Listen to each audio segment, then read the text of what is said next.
jiran dia dapat, nikmat jiran dia dapat. Jadi kita buat ibadat. Sudah tentu akhlak dia. Kita kat Mekah, hati kita bersih tu kan. Mak bapak kita pada tempat yang sewajarnya. Bismillahirrahmanirrahim. Assalamualaikum warahmatullahi wabarakatuh. Alhamdulillahilladzi hadana lihadza wa ma kunna linahtadiya laula an hadana Allah. Wa usalli wa usallim ala nabiyyina wa habibina Muhammad ibni Abdullah khatimin nabiyyin wa sayyidil mursalin wa imamil muttaqin wa ala alihi wa sahbihi ajma'in wa ba'd. Wa qala Allah tabaraka wa ta'ala a'udzu billahi minasy syaithanir rajim.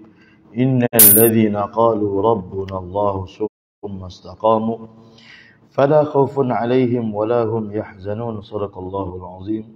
Wa qala 'alaihi salatu wassalam innallaha yu'til dunya liman yuhib wa man lam yuhib walakinna Allah la yu'ti ad-din illa liman yuhib aw kama qala 'alaihi salatu wassalam. Allahumma alhimna marashida umurina wa a'izna min shururi anfusina wa min sayyiati a'malina. Allahumma inna naj'aluka fi nurihim wa na'udzubika min shururihim amma ba'd. Alhamdulillah yang saya muliakan Tuan Imam, Tuan Pengerusi Raja Tuan Kuasa, para asatizah, alim ulama, pimpinan masyarakat, tuan-tuan haji, puan-puan hajah, ayah-ayah, ibu-ibu yang dirahmati lagi dikasihi Allah Subhanahu wa taala. Pertama dan selamanya kita panjatkan syukur pada Allah kerana masih lagi Allah panjangkan usia kita dan kita berada dalam bulan Syaban, menanti hari untuk memasuki bulan Ramadan Al-Mubarak. Maka persediaan, persiapan perlu kita buat, khususnya persiapan amal untuk kita dapat manfaat 100% daripada waktu-waktu yang diberikan oleh Allah dalam bulan Ramadan Al-Mubarak.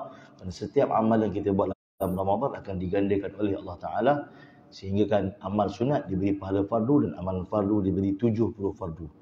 Maka sebab itu kita perlu merancang agar tidak ada 1 jam ataupun 1 minit berlalu di dalam bulan Ramadan tahun ini, melainkan semuanya kita manfaatkan untuk perkara yang mendekatkan kita kepada Allah. Baik, menyambung pengingitan kita Hayatus Sahabah, memasuki kisah sahabat yang seterusnya, iaitu Hazrat Sayyidina Abdullah bin Ummi Maktum radhiyallahu taala anhu.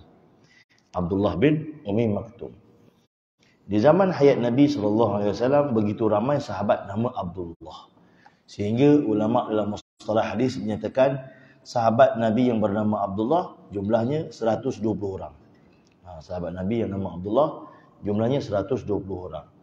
Kaedah bahasa Arab, kalau nama orang tu Abdullah, maka dibolehkan untuk terus sebut nama bin bapa dia. Kalau kita jumpa dia sebut Ibnu Abbas, maksudnya dia adalah Abdullah Ibnu Abbas. Ibnu Mas'ud, maksudnya dia adalah Abdullah Ibnu Mas'ud. Tak perlu sebut Abdullah, sebut terus nama bapa dia, orang dah tahu dah nama dia ialah Abdullah.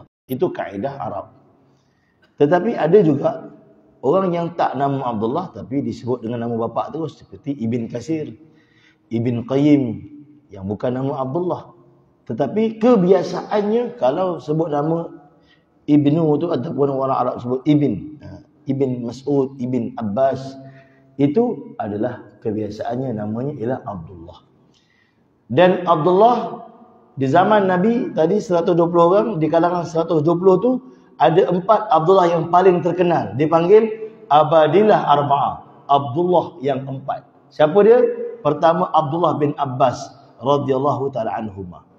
Abdullah bin Abbas, dia sahabat, bapa dia juga sahabat. Maka sebab itu kita kena panggil radhiyallahu anhuma.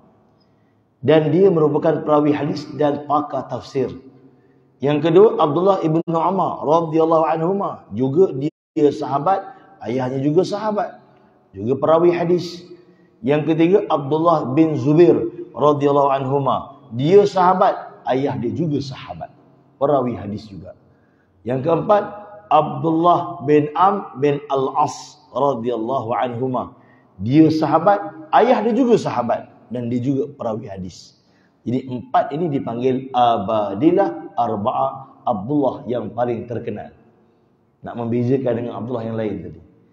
Dan Abdullah bin Mas'ud walaupun terkenal, tak termasuk dalam Abdullah yang terkenal. Kenapa? Kerana dia ketua semua Abdullah. Dia amir, ketua semua Abdullah. Sebab itu kalau jumpa mana-mana hadis disebutkan daripada Abdullah Nabi bersabda, tak sebut bin siapa. Kalau tadi kaedah Arab bin fulan itu ialah nama Abdullah, tapi yang ni kaedah hadis disebutkan Abdullah, tak sebut pula bin siapa. Itu Ibnu Mas'ud kerana dia ketua bagi semua Abdullah. Ini ilmu tuan-tuan. Baik, Abdullah bin Ummi Maktum termasuk di kalangan 120 Abdullah di zaman Nabi. Bahkan Abdullah bin Mas'ud antara sahabat Nabi yang matanya buta. Di sini kita kena betulkan salah fahaman kita dalam menterjemahkan apa erti sahabat. Kita selalu memahami sahabat itu ialah orang yang hidup di zaman Nabi, pernah melihat wajah Nabi. Sedangkan ulama menulis apa itu sahabat? Orang yang beriman pada Allah sezaman dengan Nabi, meninggalkan beriman kerana walaupun dia beriman pada Allah sezaman dengan Nabi tapi mati murtad, tak dikira sahabat kalau ditinggalkan Islam. Begitu juga tuan-tuan, tadi kita meletakkan syarat nak jadi sahabat pernah tengok Nabi, tetapi ulama tidak. Ulama meletakkan syarat nak jadi sahabat yang keempat, syaratnya ialah pernah ada ma'iyatar Rasul, kebersamaan dengan Nabi. Sama ada pernah bersama Nabi dalam dakwah, pernah keluar dakwah dengan Nabi, ataupun dalam taklim, pernah duduk majlis taklim ataupun kuliah Nabi, ataupun pernah pergi qital, jihad, pergi perang dengan Nabi. Salah satu daripada tiga ataupun tiga-tiga sekali pernah bersama Nabi, baru dikira sahabat. Maka kalau ini syarat sahabat, Abdullah bin Maktum layak jadi sahabat. Kalau sahabat kita letak syarat macam kita letak, pernah tengok Nabi, bukan kata Ummi Maktum, ramai lagi sahabat tak pernah tengok Nabi. Amr bin al-As dalam riwayat yang sahih, ditanya macam mana muka Nabi. Kata Amr bin al-As, dulu masa zaman jahiliah, aku adalah orang paling kuat lawan Muhammad. Setelah masuk Islam, aku tak pernah angkat muka depan Nabi. Bila depan Nabi je aku akan tunduk. Maka kalau kau tanya macam mana muka Nabi, aku tak boleh cerita sebab aku tak pernah tengok. Depan Nabi je aku akan tunduk. Aku tak pernah tengok muka Nabi macam tu. Ini kata Amr bin al-As. Jadi kalau kita letakkan syarat nak jadi sahabat, tengok Nabi, Ummi Maktum gugur sebab dia matanya buta. Jadi sebab itu kita kena jelas dalam memahami erti siapakah dia sahabat. Baik, siapakah orang yang telah menyebabkan wahyu Allah Ta'ala turun menceritakan tentang seorang buta, ini Ummi Maktum? Siapakah gerangannya yang telah menyebabkan malaikat turun membawa wahyu kepada Rasulullah SAW? Dialah Abdullah bin Ummi Maktum, muazzin Rasulullah SAW. Abdullah bin Maktum ni dia di antara muazzin di zaman hayat Nabi SAW. Baik, tuan-tuan dirahmati lagi dikasihi Allah Subhanahu Wa Taala. Abdullah bin Ummi Maktum radhiyallahu taala anhu ni merupakan antara sahabat Nabi yang mana terawal masuk Islam. Dia termasuk dalam kalangan as-sabiqunal awwalin. As-sabiqunal awwalin ni ada 40 orang sahabat yang terawal beriman kepada Allah di tangan Nabi, dan sebagian besar mereka pernah belajar dengan Nabi di rumah Arqam bin Abi Arqam radhiyallahu taala anhu.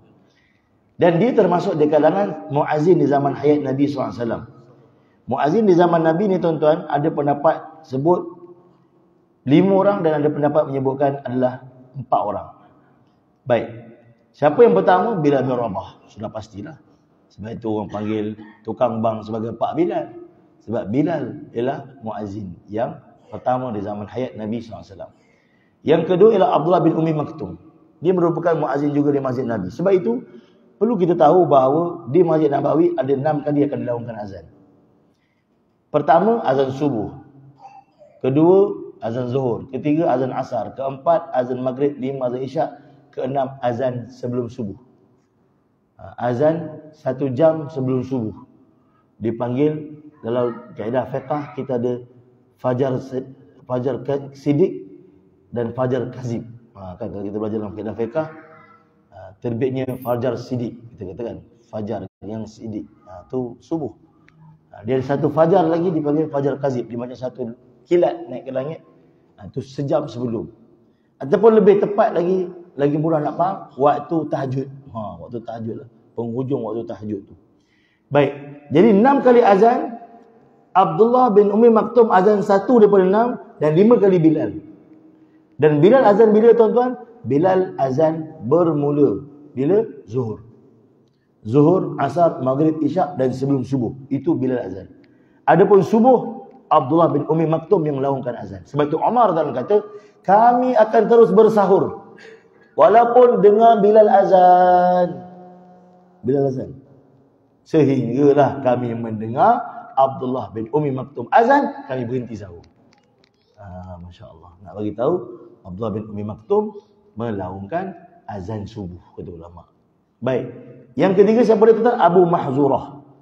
Abu Mahzurah ni adalah sahabat Nabi SAW yang telah melaungkan azan di Mekah. Adapun yang Abdullah bin Ummi Maktum dan Bilal tadi melaungkan azan di bumi Madinah. Dan dialah sahabat pertama yang menggunakan kaedah jarjir, iaitu kaedah ulangan. Mungkin tuan-tuan biasa dengar, ada setengah Bilal, dia sebelum azan dia akan buat macam percubaan. Kalau tuan-tuan pernah dengar lah, ada setengah Bilal kampung, Allahu Akbar, Allahu Akbar, Allahu Akbar, Allahu Akbar, Allahu Akbar, Allahu Akbar, Allahu Akbar, Allahu Akbar, asyhadu an la ilaha illallah. Tuan-tuan pernah dengar? Itu ialah amalan Abu Mahzurah. Abu Mahzurah ni suara dia sedap. Masya Allah. Dan dia menjadi muazzin ketika mana Nabi telah membuka Mekah, Fatah Mekah. Ketika hari Fatah Mekah, dia ni jadi muazzin di sana. Kemudian Sa'ad Al-Qaraz, dia adalah muazzin Masjid Quba. Kerana Masjid Quba, masjid pertama dalam Islam. Maka sudah pasti ada imam yang khusus di sana dan juga ada Bilal yang khusus di sana sehingga ke hari ini. Syekh Al-Maghamisi kalau di Quba tu masih dijaga polis macam mana Imam Masjidil Haram dia jaga polis, macam mana Imam Masjid Nabawi dia jaga polis, begitulah Imam Masjid Quba Syekh Al-Maghamisi dijaga sampai sekarang. Maksudnya apa? Kedudukan Masjid Quba tu tetap sehingga hari ini. Kedudukannya begitu mulia, diberi penghormatan kerana Masjid Quba adalah masjid keempat terbesar dalam Islam dari sudut ganjaran. Masjidil Haram 1,000 kali ganda, Masjid Nabawi 1,000, riwayat yang dhaif kata 70,000, Masjid Aqsa 5,000, kan? Ada riwayat yang lain kata 500. Masjid Quba, siapa yang datang Masjid Quba man tatahhara, siapa yang ambil wudu, summa ata Masjid Quba, dan datang Masjid Quba dan kemudian dia semayang, maka dapat pahala 1 umrah. Itu darjat Masjid Quba, nombor 4 ranking dalam masjid-masjid di dunia. Kemudian masjid-masjid yang lain di sekitar Mekah, Madinah yang pernah didatangi Nabi itu ada kedudukan, ada kerohanian. Sebab itu kalau ada orang kata masjid dekat lain ni, Kiblatin ni tak payah pergi pun tak apa, dia sama je macam masjid kat Malaysia, sama je. Tidak, kerana di situ pernah turunnya wahyu, tempat turunnya wahyu, keberkatan dan kerohanian dia takkan hilang sampai kiamat. Itu kita kena faham. Dan tempat itu adalah merupakan athar, tempat peninggalan sejarah Nabi kita, Nabi Muhammad SAW. Baik. Dan kemudian ada pendapat lain juga menyebutkan Ziyad bin Haris radhiyallahu anhu yang merupakan orang yang pernah azan di hadapan Nabi SAW. Cuma dia pernah azan beberapa kali. Dia bukan muazzin tetap. Seperti 4 orang tadi. Yang 4 orang tadi muazzin tetap. Abu Mahzurah ni muazzin di Masjidil Haram. Adapun Sa'ad Al-Qaraz ialah muazzin di Masjid Quba. Baik. Abdullah bin Ummi Maktum salah seorang daripada muazzin Masjid Nabi. Abdullah bin Ummi Maktum ni ialah orang Mekah. Dan dia juga orang Quraisy. Dia mempunyai ikatan kekeluargaan dengan Nabi SAW dan dia juga ada hubungan kekeluargaan dengan Ummul Mukminin Sayyidatina Khadijah binti Khuwailid radhiyallahu taala anha. Bapanya Qais bin Zaidah dan ibunya Atikah binti Abdullah. Ibunya bergelar Ummi Maktum kerana melahirkan anaknya Abdullah dalam keadaan buta. Abdullah bin Ummi Maktum menyaksikan terbitnya cahaya Islam di Mekah. Allah melapangkan dadanya untuk beriman. Dia termasuk kalangan orang yang terawal masuk Islam. Kalau yang itu sahabat, ada satu petikan kata-kata Abdullah bin Ummi Maktum, dia kata sesungguhnya aku antara orang yang terawal dan dia menjangkakan dia orang yang keempat masuk Islam. Sebab orang keempat ni serentak, yang keempat ni ramai. Jadi dia juga boleh mengatakan dia nombor 4 juga masuk Islam, masya-Allah, setelah sahabat-sahabat yang lain. Sebagai orang Islam yang awal, ini as-sabiqul awwalin. Abdullah turut menanggung segala macam susah payah ketika di Mekah. Kehidupan mereka ketika itu penuh dengan pengorbanan, keteguhan hati dan kecekalan dan bayaran tebusan. Dia turut menanggung derita siksaan Quraisy sebagaimana yang didertai oleh para sahabat yang lain. Dia merasai berbagai macam tindakan kekerasan dan kebengisan kaum Quraisy ketika itu. Namun semua itu tidak melemahkan keazamannya. Dia tidak pernah tewas dan tidak pernah lemah imannya. Bahkan semua ujian itu membuatkan dia lebih teguh berpegang pada ajaran Islam dan bertaut hatinya kepada kitabullah. Dia semakin rajin mempelajari ilmu Islam, syariat Islam, dan sering mendatangi majlis Rasulullah SAW. Jadi di rumah Arqam bin Abi Arqam radhiyallahu ta'ala anhu. Jadi tuan-tuan, lihatlah bagaimana sahabat. Walaupun mata dia buta, tetapi kata ulama, tidak pernah menggoyahkan dia untuk balik tinggalkan Islam. Patah balik pergi agama yang lama, disiksa siang dan malam. Ini teguhnya iman sahabat. Sebab itu sahabat mengatakan ta'allamal iman thumma ta'allamal Quran. Kami adalah orang yang belajar iman dulu. Belajar iman, keyakinan mereka betul pada Allah, baru kami belajar Quran. Ini sahabat. Sehingga apa saja perintah Allah yang turun, mereka sedia untuk buat. Kenapa? Iman mereka dah betul. Tuan-tuan dirahmati lagi dikasihi Allah, bayangkan di zaman sahabat mereka duduk dalam keadaan mereka ni disiksa oleh keluarga mereka sendiri. Macam contoh, kita sebelum ni duduk satu taman, tiba-tiba Islam datang, mereka masuk Islam, orang yang taman dia tadi tu, jiran dia, kawan dia, pak long dia, pak ngah dia, pukul dia. Ini keadaan yang berlaku kepada orang Quraisy ketika itu. Tetapi teguhnya iman mereka tidak sikit pun menyebabkan mereka tinggalkan Islam. Dan pada masa pembangunan dakwah awal Islam, Nabi SAW sering kali bertemu dengan pemimpin Quraisy untuk berdialog dengan mereka, untuk mendakwahi mereka. Dan Nabi sangat mengharapkan mereka datang pada Islam. Itu cita-cita Nabi, untuk bawa setiap umat ini kepada Islam. Pada suatu hari, baginda sedang menemui Utbah bin Rabi'ah. Utbah bin Rabi'ah ni siapa? Orang yang tua di kalangan Quraisy. Dan dia ialah ayah Hindun yang merupakan isteri kepada Abu Sufyan. Utbah ni bapa mentua Abu Sufyan. Syaibah bin Rabi'ah adik dia. Ammar bin Hisham ataupun nama popular dia Abu Jahal. Umayyah bin Khalaf, ini Bilal bin Rabah punya tuan. Dan juga Walid bin Mughirah. Jadi ketika itu Nabi tengah jumpa, boleh kita katakan VVIP Quraisy ketika itu, pembesar Quraisy. Dan Nabi sedang mendekati mereka, dakwah mereka, berunding dengan mereka, mengajak mereka kepada Islam. Ketika baginda sedang berdakwah, datanglah Abdullah bin Ummi Maktum. Waktu Nabi tengah cakap dengan mereka ni, datanglah Abdullah bin Ummi Maktum untuk minta Nabi bacakan ayat Quran untuknya. Siapa Abdullah bin Maktum? Sahabat Nabi yang biasa dan ketika itu belum menjadi muazzin lagi, dan dia seorang yang buta.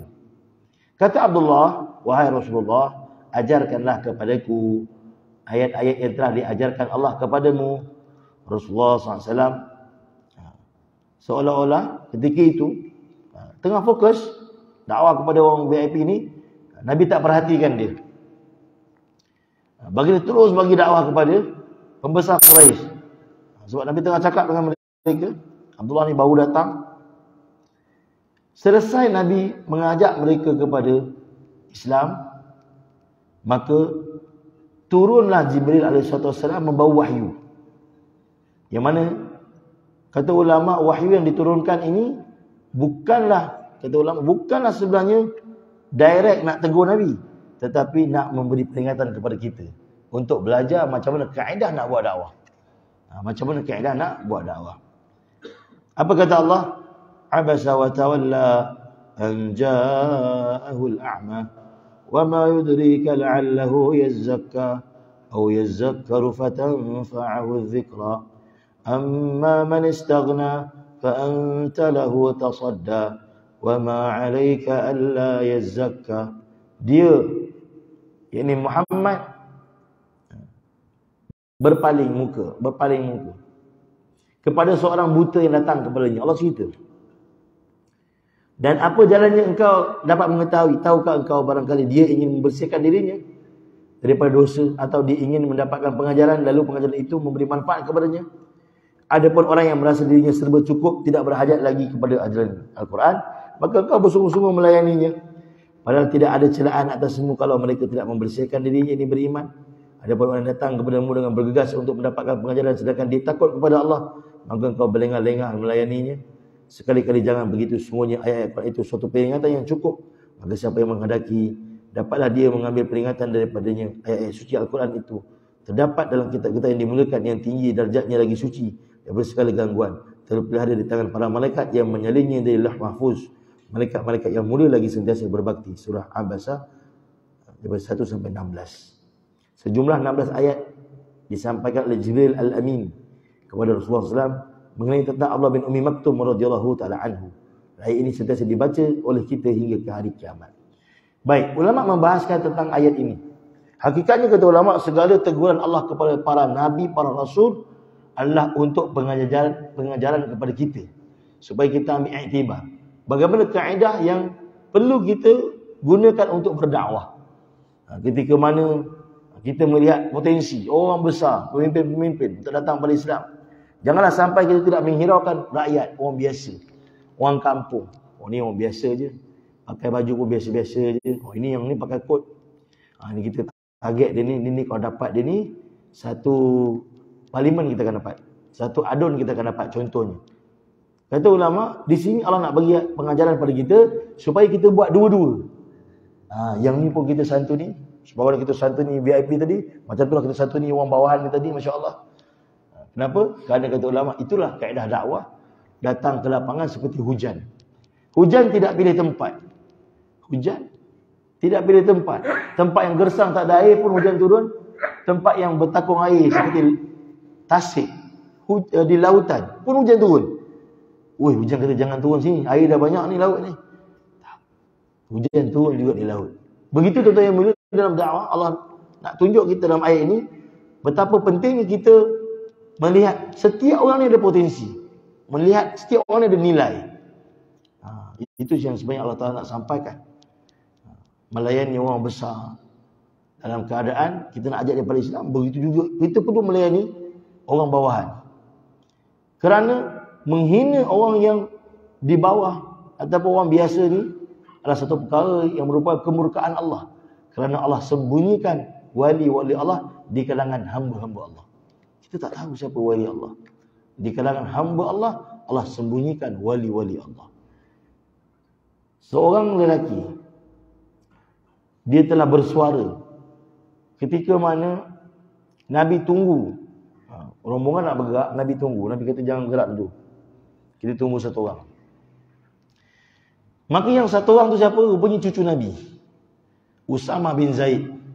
Usama bin Zaid ni ialah anak kepada Zaid bin Harisah, anak angkat Nabi. Zaid bin Harisah ni dia menikah dengan Ummu Aiman, ataupun nama betul dia Zaidatina Barakah binti Tha'labah, ibu angkat Nabi, yang merupakan satu-satunya saksi yang melihat wafatnya ibunda Aminah di Abwa. Orang lain tak ada, dia je ada. Dan dia yang bawa Nabi balik ke Mekah lepas ibunda Nabi wafat. Ni Ummu Aiman. Jadi Ummu Aiman, mak angkat Nabi, kahwin dengan anak angkat Nabi. Dapat anak namanya Usama bin Zaid. Ummu Aiman ni Habsyah, hamba, bekas hamba. Hamba ayah Nabi yang dibebaskan. Kulit hitam. Zaid bin Harisah, kata ulama, kulit dia cerah sikit. Ada pendapat kata dia pun gelap juga. Jadi dapatlah anak Usama bin Zaid, kulitnya gelap. Kebiasaannya fitrah manusia, orang kulit gelap ni dia dipandang rendah. Melainkan orang ada ilmu lah. Baru kita pandang, dia ustaz okay. Kalau dia tak ustaz, kita alah, si hitam tu tak apalah. Kita memandang orang dengan satu pandangan macam tu. Dan ia berlaku di zaman Nabi. Bila orang tunggu, datang seorang budak. Dan ketika itu Usama bin Zaid berhingus. Maka lelaki ni kata, disebabkan budak kecil ni, yang berhingus ni, yang pengotor ni, kita kena tunggu. Sebabkan perkataan tu hati Nabi luka. Maka apa berlaku pada dia? Dia balik ke Yaman, Allah uji dengan tu ujian, dia mati murtad. Sebab apa? Penghinaan dia terhadap satu orang yang berkulit hitam. Jadi kata ulama, begitu penting untuk kita menghormati orang yang ada di depan kita. Kerana mereka datang kepada kita ni bukan saja datang, tapi didatangkan oleh Allah. Maka kita belajar untuk menghargai siapa saja yang Allah datangkan di depan kita. Di kalangan keluarga kita, anak kita, kawan-kawan. Yang Allah datangkan dalam kehidupan kita ni bukan saja-saja datang, didatangkan oleh Allah. Sebab kita tak tahu di kalangan kita siapakah Allah. Ahlullah ni orang dekat dengan Allah. Kerana Allah menyembunyikan ahlullah, wali-wali di kalangan hamba-hamba Allah. Maka berlaku baiklah terhadap semua hamba-hamba Allah. Baik, setelah turun ayat ini tuan-tuan, maka baginda Nabi SAW telah memberi perhatian kepada Abdullah bin Ummi Maktum. Dan sering kali dia duduk bersama Nabi. Dan baginda Nabi juga sering kali bertanya khabar dan hajat keperluannya. Tak kala tekanan penganiayaan kaum Quraisy terhadap Nabi dan kaum muslimin semakin berat, maka ketika itu dibenarkan untuk orang Islam berhijrah. Maka Abdullah bin Ummi Maktum juga antara yang terawal berhijrah setelah Mus'ab bin Umair. Mus'ab bin Umair orang pertama yang hijrah ke Madinah. Dia hijrah pada 1 Muharram. Orang kedua Abdullah bin Ummi Maktum. Tuan-tuan bayang, dia satu orang buta. Hijrah ke Madinah 500 km. Saya baca dalam kitab Hilyah, dia pergi tu sendiri 500 kilo. Subhanallah. Ini Abdullah bin Ummi Maktum radhiyallahu anhu. Allah Ta'ala datangkan Abdullah bin Ummi Maktum dalam kehidupan sahabat menjadi contoh pada kita, inspirasi. Orang buta kalau betul-betul sungguh-sungguh nak sesuatu perkara, pasti berjaya. Nak agama, Allah bagi kemuliaan pada dia, kedudukan pada dia. Jadi sebab itu kita sebagai orang yang celik perlu lebih lagi sungguh-sungguh untuk taat perintah Allah Subhanahu Wa Taala. Baik, apa yang berlaku di Madinah? Abdullah membantu Mus'ab buat usaha dakwah. Buta buat usaha dakwah. Sehingga ramai orang datang pada Islam. Hinggalah waktu hijrah Nabi SAW ke Madinah, baginda telah melantik Abdullah bin Ummi Maktum sebagai Bilal ataupun tukang bank kedua di Masjid Nabawi selepas Bilal bin Rabah. Mereka berdualah melakukan kalimah tauhid, mengajak orang ke rumah Allah. Dan ada juga waktu yang mana Abdullah bin Ummi Maktum melakukan azan, Bilal akan iqamah. Yang qomat Bilal. Dia bukan syarat tuan-tuan, orang tu azan, orang tu kena iqamat. Kadang setengah masyarakat kita rasa benda tu wajib. Awak azan tadi kan? Awak kena qomat. Sebab tu kadang kita kena tahu benda tu. Dekat negara Arab menjadi satu kebiasaan selain daripada Masjidil Haram lah. Selain daripada Masjid Nabawi, Masjid Haram ataupun masjid-masjid besar di Jeddah tu, masjid-masjid kampung biasa ni, dialah Bilal, dialah imam. Biasa benda tu. Ada setengah orang dia tak confident kalau orang lain imam. Tak apalah, biar saya lah imam. Dia azan, dia qomat, dia imam, dia tapau semua. Tok Syak je dia bagi orang. Sebab berat sikit Tok Syak ni kena vacuum. Itu biasa kat tempat Arab. Biasa. Dan orang Arab ni tuan-tuan, kalau di Saudi tempat kami belajar tu, dia sangat sensitif buat mikrofon. Mikrofon dia, tak jumpalah mikrofon yang pegang ada karen. Kat Malaysia tuan-tuan, pernah kita ceramah. Okey, Ustaz, mikrofon ni tak boleh letak pin dia hilang, Ustaz pegang lah. Tengah ceramah ada karen. Kejut. Nak bunuh Ustaz ke apa? Ada kan dia macam spark gitu. Oh, dahsyat. Tapi di Saudi tuan-tuan, mikrofon dia memang sangat jaga. Kami pernah semayang dekat ladang kambing. Kampung Badui, pernah lama ladang kambing. Yang datang semayang tu semua Badui. Baju bau kambing lah. Jadi dia tengok ada 2 orang je yang pakai jubah elok. Masa tu kami belajar Madinah, nak pergi cari kambing nak buat akikah. Dia kata, "Fadal, awak imam lah," kita, "awak baju elok, kami ni pengembala kotor."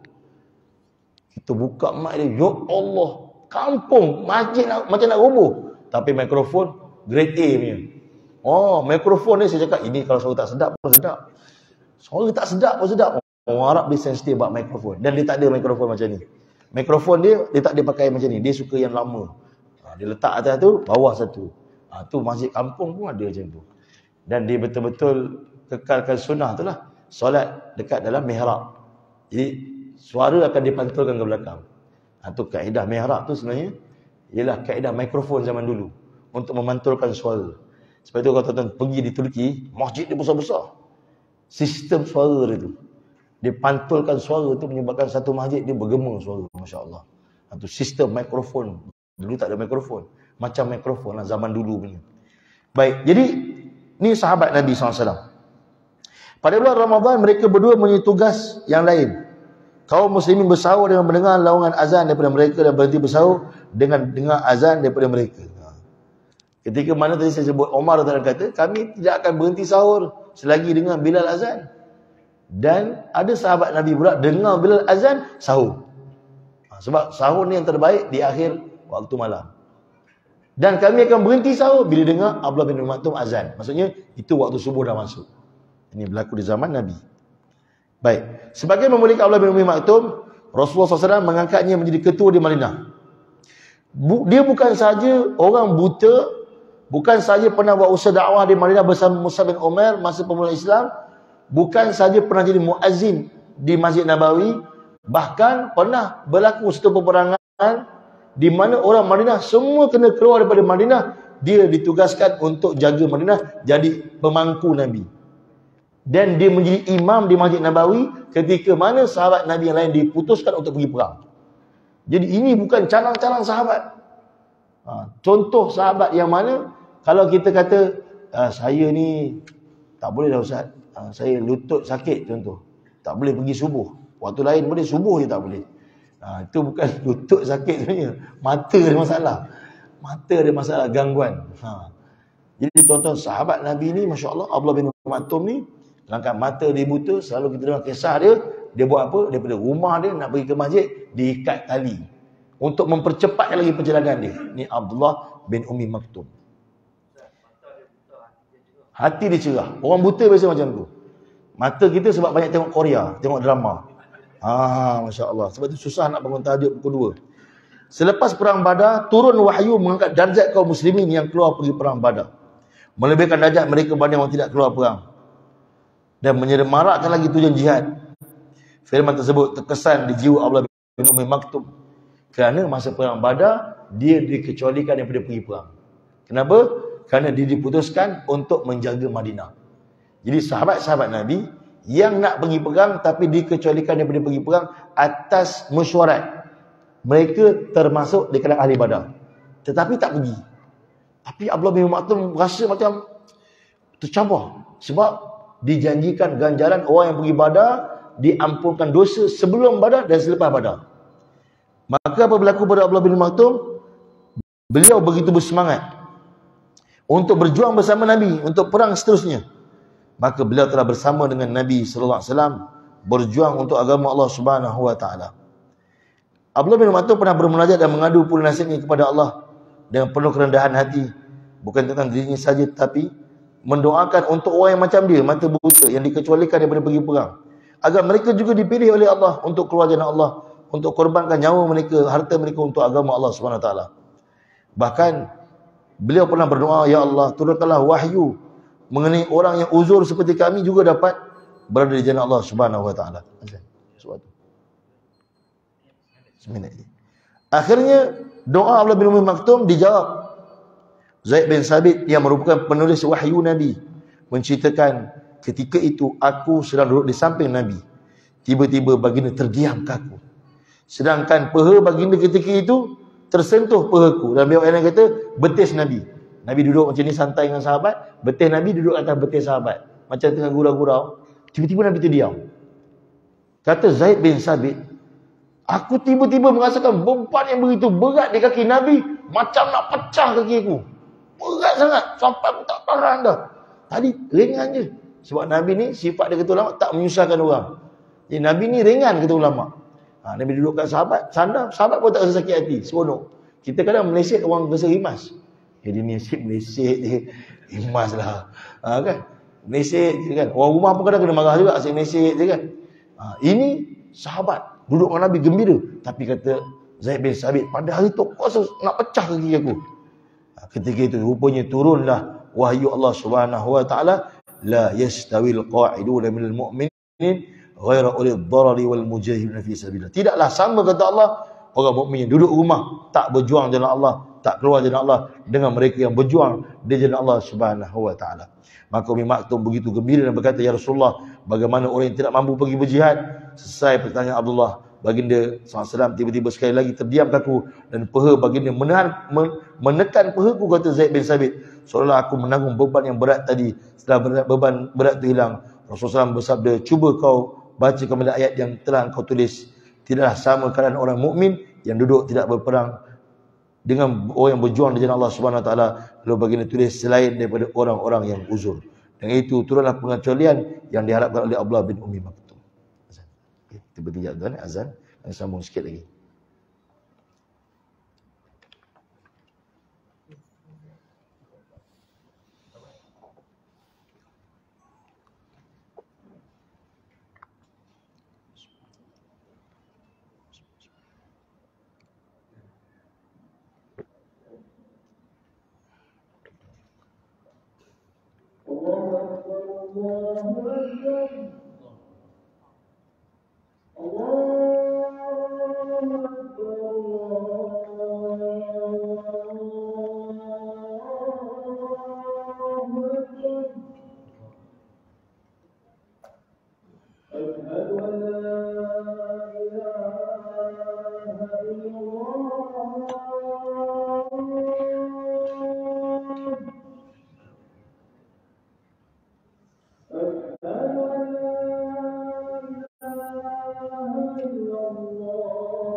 Baik, tentang kita sambung sikit lagi. Jadi Abdullah bin Maktum radhiyallahu ta'ala anhu sangat teringin berjuang jalan Allah. Bayangkan satu orang buta teringin untuk berada di medan perang, ingin keluar jalan Allah untuk bawa manusia pada Allah. Sebab itu kata ulama, kita perlu perhatikan ayat tadi. Kata Allah, tidak sama orang yang duduk kat rumah dengan orang berjuang jalan Allah. Jadi tuan-tuan, di dalam agama Buddha, dia ada satu kelompok orang agama dia dipanggil Sami. Kita pun semua tahu. Dan Sami ni dia habiskan masa hari-hari dekat tokong. Dia kerja dia jaga agama Buddha. Dan kalau kita pergi negara-negara Buddha kat Malaysia mungkin kita tak nampak sangat. Sebab agama Buddha di Malaysia ni dia mazhab dia lain sikit. Kalau tuan-tuan tengok dia punya kajian itu kan. Agama Buddha di Malaysia ni lebih pada menyembah dewa-dewa yang ada kaitan dengan orang tempatan, orang Melayu. Dia tak sama macam Buddha yang asli tu. Jadi kalau tuan pergi negara-negara yang kuat agama Buddha seperti Thailand, Kemboja, tuan-tuan akan tengok orang Sami ni pagi-pagi dia akan jalan dengan ada yang ada selipar, ranking atas sikit, yang ranking bawah tak ada selipar, ranking atas pakai selipar. Dia ranking juga. Tapi dia semua sama pakai ihram. Ihram. Kita pakai ihram pun kalau pergi umrah 1 hari je tuan. Pergi haji 3 hari je. Kalau buat tamattu' sembelih kambing dah selesai lah masalah kan. Buat ifrat je lama sikit. Itu pun kalau masuk sebulan lah. Orang pergi tabung haji ni kalau pergi 30 Syawal dia buat ifrat, masak dia tuan-tuan. Sebulan lebih dia nak pakai ihram. Tapi ada orang buat. Ada orang Malaysia buat. Bukan kata tak ada, ada. Cuma, ada cuma pula. Ustaz, boleh tukar ke? Sebab orang semua dah buka ihram, dia dalam batang larang, lepas minggu, Ustaz, tak boleh ke? Tak ada dalil-dalil apa-apa yang boleh tukar. Mana boleh tukar? Pakcik dah niat dah cakap. Jadi, mereka ni hari-hari pakai ihram. Hidup dalam penuh mujahadah. Jadi apa dia buat? Pagi dia akan jalan kat kedai-kedai dan orang akan bagi duit kat dia. Tanpa dia minta. Dia jalan, orang bagi duit. Orang kedai-kedai Buddha ni, saya tengok, saya sambil minum pagi tu kat Kemboja masa tu, tengok, oh dia bagi duit. Tiap-tiap pagi. Jadi maksudnya apa tuan-tuan? Di kalangan orang Buddha, mereka ni orang yang jaga agama. Orang Buddha yang lain kata, kami tak mampu nak bagi masa macam dia. Kami sibuk ada bisnes, tapi kami support dia. Kami sokong dia. Dia jaga agama kami. Sebab kami, ni agama kami. Kami tak mampu nak jaga agama ni macam dia jaga. Dia tolong kami untuk jaga agama kami. Kami bantu dia. Kalau tak bagi duit pun dia sokong. Dalam agama Hindu pun ada.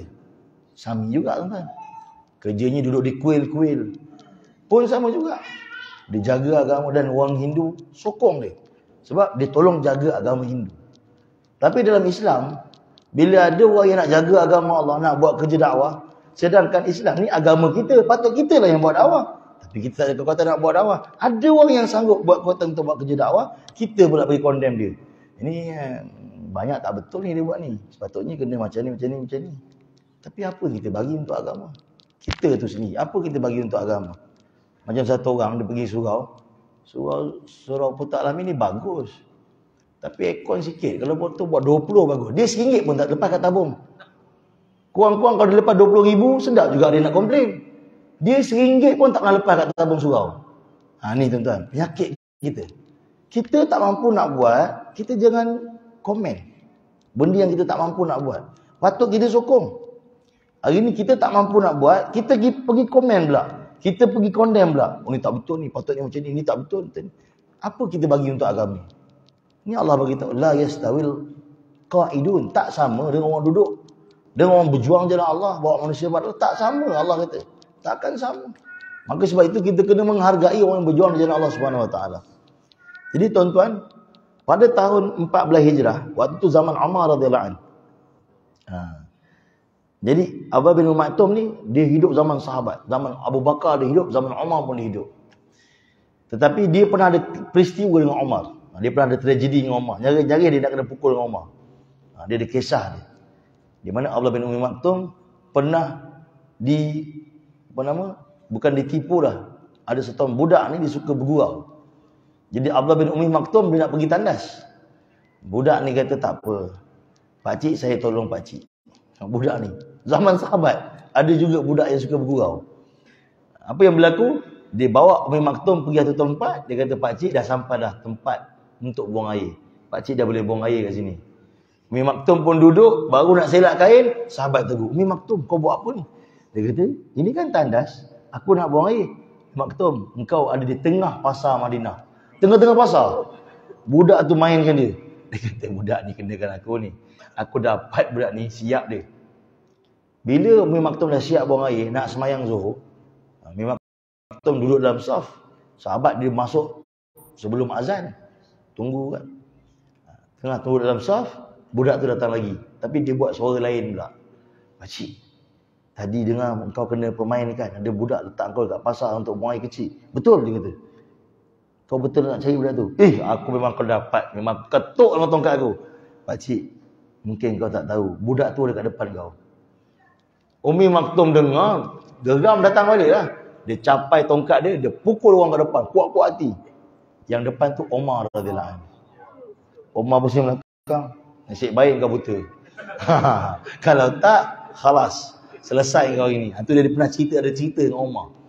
Jadi Umi Maktum zaman Omar radhiyallahu anhu, Omar telah hantar satu jemaah, satu ketumbukan tentera untuk perang Qadisiyah, pembukaan Parsi. Perang Qadisiyah ni tuan-tuan, pembukaan Parsi. Lawan siapa? Rostam. Dia adalah panglima besar Parsi.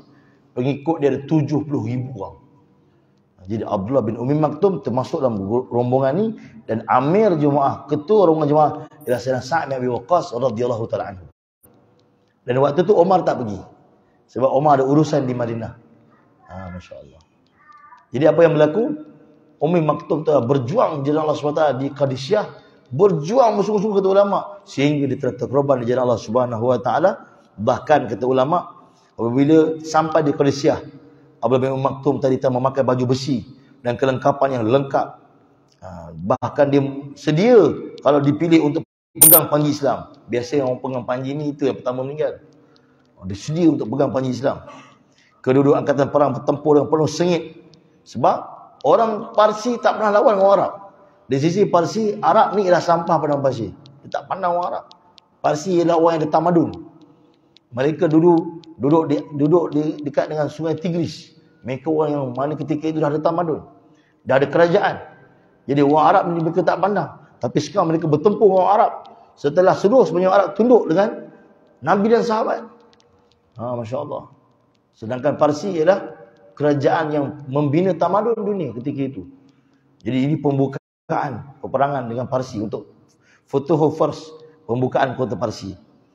Dan tuan-tuan rahmati lagi dikasihi Allah, Umi Maktum kata ulama, di sekeliling dia seorang demi seorang sahabat telah gugur syahid.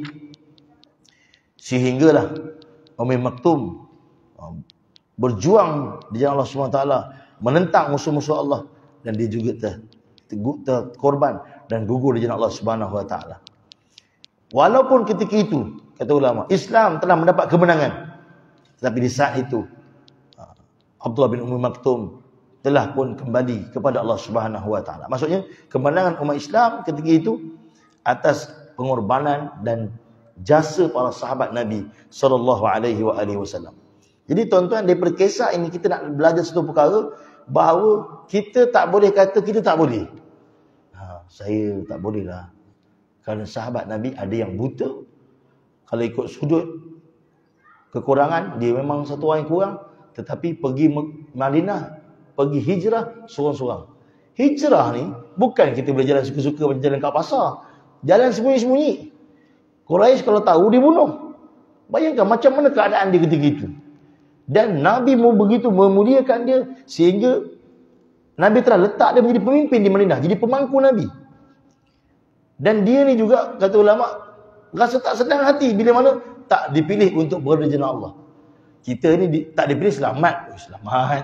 Alhamdulillah, kalau kita buat gash, tak jadi jemaah luar, lega rasa. Kalau jemaah luar, lenguh kena naik rumah flat. Ataupun kena marah nak jumpa orang. Tak kena, lega, alhamdulillah dapat duduk rumah. Tapi Umi Maktum maksud tak selesa. Sebab apa? Sebab dia faham nilai. Di sisi Allah Ta'ala tak sama, kata Allah, orang yang duduk dengan orang yang berjuang jalan Allah. Sehingga dia telah sediakan diri, dia berjuang jalan Allah. Bahkan dia telah gugur ketika peperangan Qadisiyah, pembukaan kota Parsi ketika itu.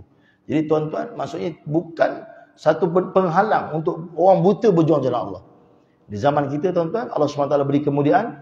Bukan saja orang buta, bahkan zaman kita, orang yang mana tak ada di zaman sahabat, ada di zaman kita. Siapa dia? Orang yang bisu dan pekak. Di zaman sahabat ada sahabat yang buta. Bukan Umi Maktum je, ada Itban bin Malik, beberapa orang sahabat yang buta. Tetapi tak ada zaman sahabat orang yang bisu dan pekak. Di zaman kita ada orang bisu dan pekak. Dan alhamdulillah, antara perkara yang ajaib di Malaysia ni, ada jemaah bisu dan pekak yang buat dakwah. Bisu, pekak buat dakwah. Kita keluar dakwah di pulau tinggi di Mersing. Ada satu pakcik memang terkenal kat pulau tu, kerja dia halau jemaah. Kita buat gas petang tu, bawa jemaah bisu dan pekak. Pakcik tu tengah cangkul sambil tengok jemaah. Jemaah dah makin dekat dengan dia. Kita dah pasang kuda-kuda, dia angkat cangkul, kita lari. Yang depan sekali tu orang bisu dan pekak. Sebelah dia kawan kita, penterjemah bahasa isyarat. Assalamualaikum pakcik. Dia pegang cangkul. Ya, Waalaikumsalam. Nak apa? Ni kawan saya, nama dia Azri. Dia bisu nak cakap dengan pakcik. Ha? Terlepas cangkul. Dia bisu nak cakap dengan saya. Macam mana nak cakap? Saya terjemah. Dia bahasa isyarat. Oh, kali pertama dalam hidup pakcik tu dengar tabik ceramah. Sebelum tu dia kerja halau je. Tapi sebab bisu datang, dapat cakap. Berapa banyak masjid-masjid yang kat Malaysia yang halau jemaah, buang beg jemaah. Tapi sebab jemaah bisu datang, tak jadi. Ada tu masjid tuan-tuan, jemaah bisu datang, pengusi datang marah. Marah. Orang bisu kata, bisu, minta maaf. Duduk seminggu pun tak apa. Seminggu duduk tuan-tuan, makan free, pengusi tanggung. Sebab rasa bersalah. Jadi tuan-tuan, jemaah bisu ni ada buat dakwah kat Malaysia. Ni ajaib kata ulama. Antara benda yang tak ada di zaman sahabat, ada di zaman kita, iaitu jemaah bisu. Kenapa jemaah bisu ni dikeluarkan? Setelah kajian dibuat oleh pengkaji bisu daripada Pakistan. Mereka buat kajian, mereka ni orang Islam, mereka buat kajian orang bisu di Malaysia, orang bisu dan pekak di Malaysia, akidahnya rosak. Kita orang yang awam, kita orang biasa ni, sebab kita tak ada keluarga bisu dan pekak, bahkan kita tak ada spesialis bahagian tu, maka kita rasa bisu ni tak semayang pun tak apa. Sedangkan bisu juga mukallaf, kerana dia cuma bisu dan pekak, otak dia sihat. Otak dia sihat. Dia tak terlepas daripada tanggungjawab. Jadi bila pengkaji daripada Pakistan tu datang Malaysia, dia bergerak daripada Perlis sampai Johor Bahru, dia dapati bahawa akidah orang bisu dan pekak di Malaysia rosak, kerana orang bisu dan pekak di Malaysia memahami satu perkara dengan melihat. Jadi dia tengok ada bapa, ada mak, ada gambar agung, ada gambar permaisuri dekat sekolah. Jadi bila tengok frame Allah Muhammad, dia faham Allah lelaki, Muhammad perempuan. Ini akidah majoriti orang bisu dan pekak di Malaysia pada ketika itu. Ini cerita 15 tahun lepas, 20 tahun lepas. Jadi bila jemaah dakwah pertama bisu dan pekak daripada Pakistan dihantar, dia bergerak untuk jumpa orang bisu dan pekak. Akhirnya dapat bentuk satu jemaah orang bisu dan pekak untuk training di Pakistan, belajar macam mana buat dakwah kepada orang bisu dan pekak. Dan benda ni juga dibentang kepada Menteri Agama pada ketika itu, dan kerajaan telah beri support ketika itu, dan jemaah telah bergerak Masya Allah untuk bantu orang bisu dan pekak. Jadi sebab itu, kalau di kalangan tuan-tuan ada keluarga bisu dan pekak, tuan-tuan kena ambil prihatin benda ni. Sebab kita selama ni anggap benda tu tak ada apa-apa. Ada satu ustazah di Muar, kita bawa jemaah Azri tadi tu lah, yang pakcik nak cangkul tak jadi tu. Azri tu kira dalam jemaah bisu dia paling top lah. Sebab dia batch pertama yang belajar di Pakistan tu. Mereka ni bukan saja dia ajar cara dakwah kepada bisu, bahkan akan diajar untuk sebut Allah dan Muhammad. Bisu mana boleh cakap, tapi training yang dibuat di markas dakwah Pakistan, balik daripada keluar 4 bulan, mereka boleh sebut Allah, boleh sebut Muhammad. Tuan-tuan tak percaya, tuan-tuan cari mana jemaah dakwah bisu, tuan-tuan suruh dia sebut Allah, sebut Muhammad. Tapi dia tak dengar, dia pekak. Tapi dia ada grup WhatsApp. Orang bisu dan pekak, mulut tak boleh cakap, dia hentam kat WhatsApp. Tuan-tuan ada kawan bisu, banyak ni kau bercakap. Rupanya dia tak boleh cakap, dia hentam kita kat WhatsApp ni. WhatsApp dia panjang dan dia tak ada space. Tuan-tuan kena pandai dah baca. Dia tak ada space. Tapi dia kalau nak cakap, dia pakai WhatsApp. Jadi cakap dengan dia, sebut Allah. Dia boleh sebut Allah. Dia ada training dia untuk sebut Allah. Jadi kita pergi kat Muar, ada seorang ustazah. Dia kata nak buat apa jumpa anak saya. Kita nak jumpa anak ustazah sebab kita dapat laporan daripada orang tempatan yang dekat kampung ni tak ada orang bisu, tapi ada seorang. Jadi anak ustazah kita nak pergi ziarah. Tak payah, saya ustazah, saya tahulah ajar anak saya. Anak saya okey, dia kata. Tak apalah, ustazah panggil dulu dia. Nak tahu okey tak okey, panggil dulu. Okey, ustazah pandai bahasa isyarat kan? Pandai. Sebab dia ajar anak dia bahasa isyarat. Kawan tu pun buat bahasa isyarat. Siapa dia Allah, siapa Muhammad. Tu je kunci dia. Dia pun kata, Allah lelaki, Muhammad perempuan. Nangis ustazah tu. Allah kata, saya tak tahu pun benda ni. Itulah ustazah. Kita kena tahu ni benda ni, penting ni. Sebab anak kita ni, dia ni mukallaf. Dia akal dia elok. Jadi bergeraknya jemaah bisu dan jemaah pekat dan bisu ni tuan-tuan, sebenarnya satu rahmat dekat tanah air kita, kerana ini adalah golongan yang tak ada di zaman sahabat, tapi ada di zaman kita. Jadi tuan-tuan di Seri Petaling, Masjid Seri Petaling, kalau macam sekarang ni di Istimak Dakwah ataupun lagi malam Sabtu macam ni, dia perhimpunan, dia akan ada satu corner khas untuk terjemah bisu. Jadi tuan-tuan tengoklah, dia buat bahasa isyarat dia untuk terjemah bisu. Saya kadang dengar kuliah subuh macam nak tidur dah mengantuk, tak faham kan. Bisu tu tak faham juga, tapi tak mengantuk. Sebab tangan dia bergerak-gerak, kita pun seronok tengok. Kan? Jadi kita tak faham tadi kuliah subuh, dia tinggi sangat ceramah, tak faham. Dia tinggi sangat ni, pakai kita hikam kot. Tinggi sangat, tak faham. Kita pun duduk kat situ, dia buat macam tu kan. Kita pun seronok, tak mengantuk lah. Kurang-kurang kita tak tidur. Masya Allah. Jadi tuan-tuan, di Seri Petaling ada dan beberapa tempat lagi banyak mana bergeraknya orang bisu dan pekak ni untuk masuk dakwah Allah. Maksudnya apa? Kalau kita yang boleh bercakap tak nak buat dakwah, Allah boleh pilih orang bisu buat dakwah. Allah boleh pilih orang buta zaman Nabi buat dakwah. Kalau kita tak nak buat dakwah, nak main YouTube je, nak main TikTok je, Allah pergi orang bisu buat dakwah. Maka sebab itu tuan, kita ambillah peluang ni untuk kita buat persiapan untuk kehidupan akhirat kita dan sama-sama kita ajak orang pada Allah. Wallahu a'lam. Moga Allah terima semua. Saya mohon maaf sepanjang perkongsian saya terkasar bahasa saya tuan berbicara dan mengambil masa tuan-tuan. Allah terima semua. Assalamualaikum warahmatullahi wabarakatuh. Bertemu di lain masa. Tangguh kepada Rasulullah sallallahu alaihi wasallam.